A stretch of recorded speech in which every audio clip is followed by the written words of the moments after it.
Saudi আরবের হৃদয়স্পর্শী ভিডিওটি সামাজিক যোগাযোগ মাধ্যমে ব্যাপকভাবে ভাইরাল হয়েছে, যেখানে এক প্রবাসী কর্মীকে সৌদি পতাকার প্রতি গভীর সম্মান প্রদর্শন করতে দেখা যায়। ভাইরাল হওয়া ভিডিওতে দেখা গেছে ওই ব্যক্তি রাস্তায় রাখা সবুজ রঙের ডাস্টবিনের পাশ দিয়ে হেঁটে যাচ্ছিলেন। এ সময় ডাস্টবিনের কাছে পড়ে থাকা সৌদি আরবের জাতীয় পতাকার দিকে তার নজর পড়ে। তিনি তখনই থেমে যান এবং অত্যন্ত সযত্নে ও সম্মানের সাথে পতাকাটি তুলে নেন। এরপর পরম শ্রদ্ধায় পতাকাটিতে চুম্বন করতে দেখা যায় তাকে। জানা গেছে ওই ব্যক্তির নাম কাজী আবু মোহাম্মদ এবং তিনি একজন পাকিস্তানি নাগরিক।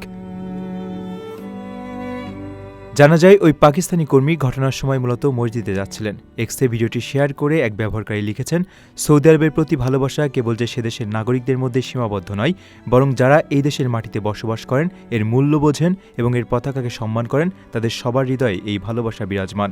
মধ্যপ্রাচ্যে কর্মরত একজন প্রবাসীর এমন আন্তরিক ভালোবাসার দৃশ্য অনলাইনে ব্যাপক প্রশংসা কুড়াচ্ছে।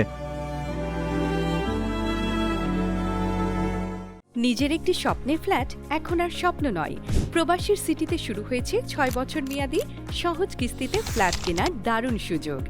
এক ঠিকানায় আধুনিক জীবনযাপনের সব সুবিধা, নিরাপদ, পরিকল্পিত ও বিদেশের মতো স্মার্ট পরিবেশ। আজই বুকিং করুন আপনার পছন্দের ফ্ল্যাট আর গড়ে তুলুন নিজের স্থায়ী ঠিকানা। বিস্তারিত জানতে কল করুন স্ক্রিনে দেওয়া নাম্বারে।